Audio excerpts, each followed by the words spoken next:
They were filmed to thrill, provoke, and push the limits of what audiences could handle. But before they could make their full mark, they were clipped, pulled, or buried. These weren't just B-movies with rubber suits and ray guns. These were stories that made someone upstairs nervous enough to lock them away. Ever wonder what happens to a film that steps too far outside Hollywood's comfort zone? Stick around. The answers are stranger than the scripts. Wild in the Streets, 1968. Picture the late 1960s, the Vietnam War on TV, protests in the streets, and a generation gap you could drive a truck through. Into that cultural firestorm rolled Wild in the Streets, a sci-fi political satire that dared to imagine teenagers taking control of the U.S. government. The plot: charismatic rock star Max Frost rallies America's youth to lower the voting age to 14, wins political power, and promptly ships everyone over 30 into re-education camps. It was outrageous, yes, but also dangerously close to real political anxieties of the day. The movie mixed psychedelic visuals with pointed social commentary, turning the establishment into the punchline. Critics were divided. Some called it brilliant. Others saw it as reckless. And certain school districts, city boards, and even U.S. military bases decided it was too provocative to show at all. The fear wasn't about violence or monsters. It was about ideas. This film put radical youth politics front and center, and in 1968, that was enough to get you banned in certain zip codes. Over time, Wild in the Streets has gained cult status for its gutsy premise and eerie parallels to political movements decades later. But back then, it was treated like a dangerous manifesto disguised as a matinee. It asked what would happen if the generation gap became a full-blown coup, and the answer was enough to make censors nervous. Seconds, 1966. Imagine a mysterious company offering you a brand new life, a new face, a new identity, a fresh start far from your old problems. That's the hook of John Frankenheimer's Seconds, a paranoid sci-fi thriller that's part identity drama, part nightmare fuel. Rock Hudson plays a man who undergoes radical surgery to become someone else entirely, only to discover the sinister cost of the transformation. On paper, it was perfect for the era, stylish, psychological, and loaded with Cold War paranoia. But on screen, Seconds was almost too much. Frankenheimer's disorienting camera work, combined with unsettling surgical scenes, left audiences rattled. The studio faced complaints about its graphic nature, and in some regions the film's run was cut short. Internationally, certain countries refused to screen it at all. The problem wasn't just the gore, it was the oppressive mood. This wasn't uplifting escapism. It was a bleak, almost suffocating look at the futility of escaping yourself. Viewers expecting another sleek sci-fi romp got a grim warning instead. At the box office, it flopped, but over the years, Seconds has been reevaluated as a cult masterpiece. Its once banned sequences now studied for their boldness. Back in '66, though, it was too unsettling to fit neatly into Hollywood's playbook. It was the rare sci-fi movie that didn't just challenge what you saw, it challenged whether you wanted to keep watching. X, The Man with the X-Ray Eyes, 1963. Step into Roger Corman's world of pulpy genius, and you'll find X, The Man with the X-Ray Eyes, a small-budget sci-fi film that thought big. Ray Milland plays Dr. James Xavier, a scientist obsessed with extending human vision beyond the visible spectrum. His experiments lead him to literally see through anything: walls, skin, even the fabric of reality itself. At first, it's a thrill. Xavier becomes a medical miracle worker, diagnosing ailments no one else can see. But the more he sees, the more he can't unsee, spiraling into obsession and madness. The movie builds to a disturbing, unforgettable climax that some state censors found too intense. A few banned it outright, others demanded cuts before allowing it to screen. For a low-budget sci-fi flick, X was unusually philosophical. It wasn't just about the superpower fantasy, it was about how too much knowledge can destroy you. The effects were simple, but effective, and the pacing kept you hooked until the unsettling end. In the '60s, though, a film ending on such a grim note was risky business, especially when paired with imagery that made some audiences squirm. Corman's mix of pulp thrills and existential dread turned what could have been a gimmick movie into something memorable, and for some censors, something dangerous. The Astro-Zombies, 1968. If there were an award for most chaotic sci-fi horror of the '60s, the Astro-Zombies would be a contender. Directed by Ted V. Michaels, it's the story of a rogue scientist who reanimates corpses into mindless killing machines powered by transplanted brains and fueled by solar energy. It's part spy thriller, part mad science experiment gone wrong, and part pure grindhouse mayhem. Shot on a shoestring budget, the film compensated with over-the-top violence, wild plot twists, and a relentless pace. It wasn't high art. It was a fever dream of paranoia and monster attacks. But that was exactly the problem. The gore, crude effects, and relentless brutality got it banned in certain states and heavily censored in others.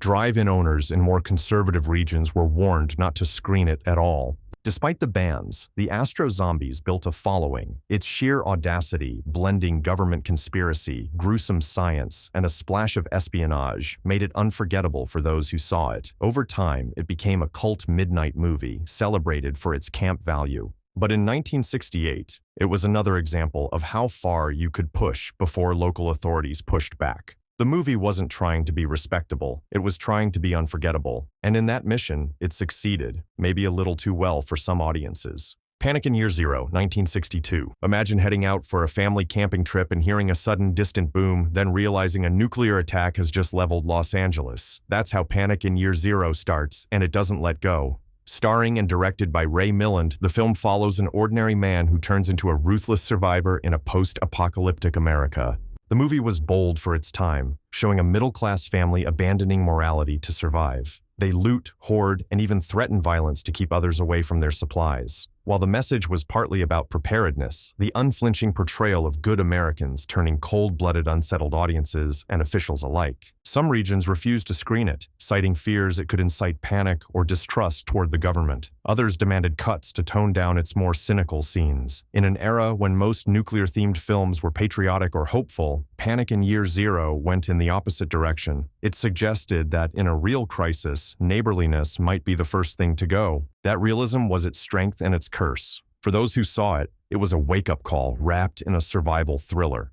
For those who banned it, it was a dangerous bit of pessimism at a time when national morale was fragile. It's a reminder that sometimes the scariest sci-fi doesn't come from aliens, it comes from looking in the mirror. The Sadist, 1963. If you wandered into a drive-in in the early 60s expecting campy sci-fi, The Sadist might have blindsided you. Inspired by real-life crimes, this tense thriller follows three teachers whose car breaks down in the desert only to be terrorized by a gun-wielding maniac.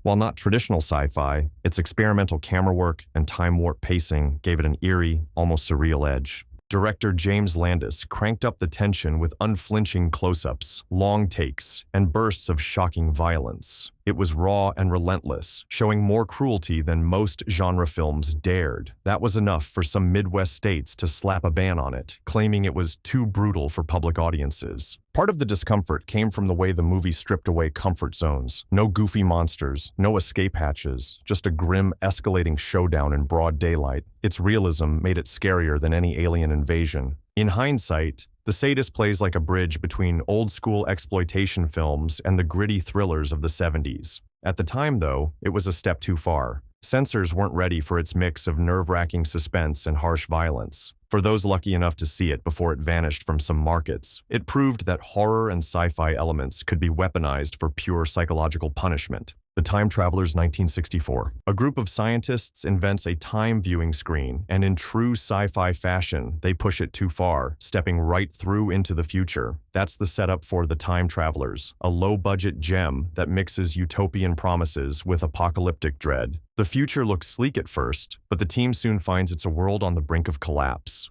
Director Ib Melchior packed the movie with colorful sets, creative gadgets, and a finale that bent minds. But the ending, a surreal, looping time paradox, confused some viewers and unsettled others. A few conservative regions pulled it after short runs, claiming audiences didn't respond well to its bizarre conclusion. Translation, it left people too rattled for comfort. The film also had moments of surprising darkness, showing humanity on its last legs and flirting with hopelessness. For a 60s matinee crowd, that was a curveball. Sci-fi was supposed to end with the heroes saving the day, not trapped in an endless time loop. While it never got the wide banning of more graphic films, its abrupt disappearances from certain theaters cemented its reputation as an oddball that played by its own rules. Today, The Time Travelers feels ahead of its time, the kind of strange, thoughtful sci-fi that asks what you'd actually do if you saw the future and hated what you found. It's Alive, 1969. Released by exploitation master Larry Buchanan, It's Alive was marketed as a monster thriller, but quickly became infamous for its bizarre tone and grim imagery. The story: a couple's car breaks down, they seek help at a remote house, and stumble into a madman's lair, complete with a prehistoric creature lurking in the basement.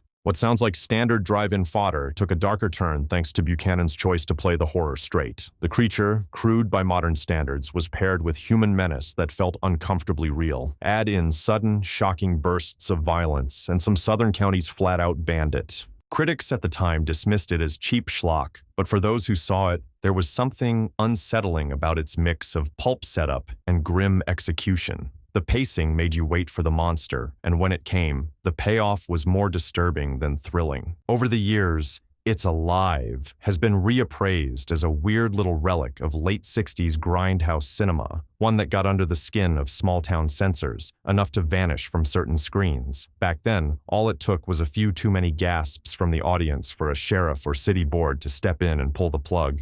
The Green Slime, 1968. An American-financed, Japanese-made sci-fi actioner, The Green Slime was a space station siege story loaded with rubber-suited creatures, flashing lights, and pure Saturday matinee energy. Astronauts bring back alien spores from an asteroid mission, and within hours, the creatures are multiplying, oozing, and swarming the station. For most audiences, it was campy fun. But in a few conservative U.S. states, the movie's more intense attack scenes, with astronauts being clawed, electrocuted, and swarmed, were deemed too graphic for younger viewers. Local bans and heavy edits followed, trimming down the creature attacks and cutting reaction shots. While no one could call The Green Slime realistic, it did have an edge in its pacing. The attacks were relentless, the sound design shrill and unnerving. And in 1968, with space exploration in the headlines, seeing astronauts meet such gruesome fates hit differently. The bans didn't stop it from becoming a cult favorite overseas and at late-night U.S. screenings. It remains a snapshot of when space adventure could still spook censors, even when the monsters were clearly guys in suits.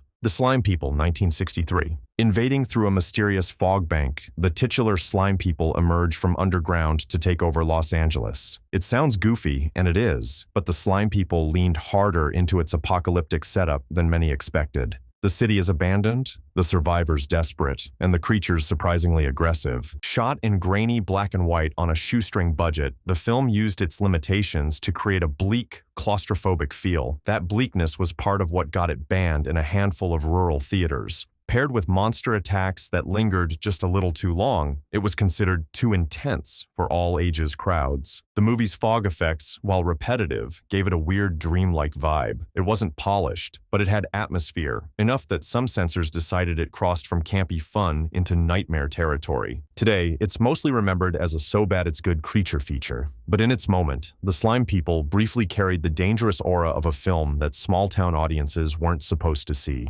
The Creation of the Humanoids, 1962. Post-nuclear America.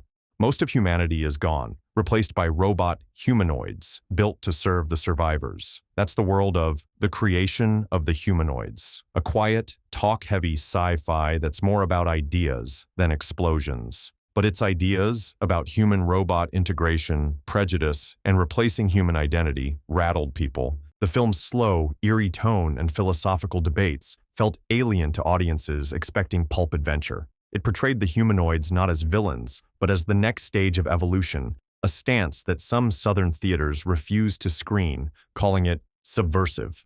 Translation: it questioned too much about who should run the world. Shot almost entirely in sterile, minimalist sets, the movie had a stage play feel that made the conversations hit harder. It wasn't violent or flashy, but it was unsettling in its suggestion that humanity might willingly hand over its future. Today, it's a hidden gem for sci-fi fans who like their stories cerebral. In 1962, it was the kind of film that didn't just challenge action tropes, it challenged the audience's sense of human superiority. And for some regions, that was a deal-breaker. Night Fright, 1967. A small Texas town. An Air Force experiment goes wrong. And suddenly, there's a mutated, unstoppable creature roaming the countryside. Night Fright is as pure a drive-in monster flick as they come, but in certain counties, it was yanked for its grisly violence. The monster, played by a stuntman in a bulky suit, isn't terrifying by modern standards, but back then, close-up shots of claw marks, shredded victims, and panicked townsfolk were enough to make some censors nervous. Combined with its eerie rural setting, The film had a grimness that clung long after the credits rolled. What set Night Fright apart from other monster films of the era was its pacing. It spent more time on the hunt than the reveal, building tension until the attacks felt inevitable. The ban in some areas was less about the effects and more about the mood, a creeping dread that didn't let up. Today, it's mostly remembered as an early Jack Elam role and a solid entry in the small-town creature genre. In its own time, it proved that sometimes even a low-budget monster can scare the wrong people into pulling it from the marquee. The Navy vs. the Night Monsters, 1966. It starts as a standard military sci-fi. A Navy base in Antarctica receives plant samples from a mysterious island. But when the samples sprout into acid-spewing, man-eating trees, things take a sharp turn. The Navy versus the Night Monsters combined military grit with full-on creature horror. While marketed as family-friendly adventure, it didn't play that way on screen. The plant creatures attacked without mercy, and several human characters met surprisingly brutal ends. In more conservative states, local censors ordered heavy cuts or outright banned it for disturbing violence. The movie had a strange tonal split. One moment breezy Navy banter, the next a shrieking death scene. That whiplash made the scary bits hit harder. The effects were simple, but the concept, being stalked by unstoppable, inhuman killers, stuck in the mind. For drive-in audiences, it was pulpy fun. For censors in a few towns, it was the kind of thing that would keep kids up at night. In the world of 60s sci-fi, that was sometimes enough to get you erased from the schedule. The Brain That Wouldn't Die, 1962. Filmed in 1959 but shelved for years, The Brain That Wouldn't Die finally hit screens in the early 60s and immediately caused a stir. The story follows a scientist whose fiancé is decapitated in a car crash. Instead of letting her go, he keeps her head alive in a lab while hunting for a replacement body. It's lurid, campy, and surprisingly graphic for its time. The effects, including the grotesque head-in-a-pan shots, were enough to get it banned or heavily edited in multiple cities. Even without modern gore, the concept alone made it notorious. Part of its shock factor came from how gleefully it embraced mad science gone wrong. There was no moral restraint, just an obsessive man willing to do anything to complete his experiment. That cold detachment from human life pushed it past fun scary into disturbing scary. Over time, it's become a cult favorite, celebrated for its absurdity.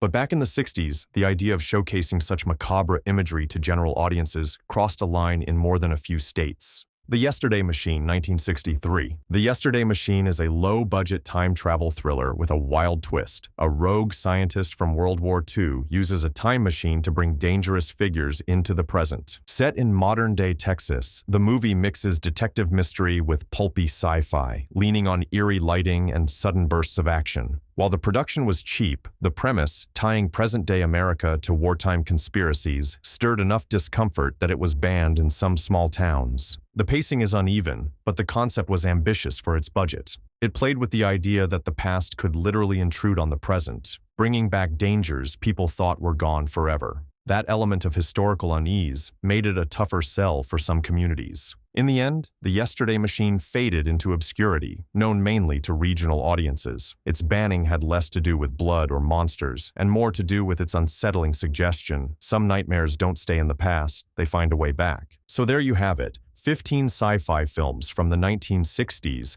that didn't just bend the rules, they got tossed right out of the game. Some were banned for being too weird, some for being too grim, and some just for asking the wrong questions at the wrong time. Which one on this list would you risk tracking down just to see what all the fuss was about? Drop your pick in the comments, hit subscribe for more lost legends, and remember, the films they tried to erase are often the ones worth finding.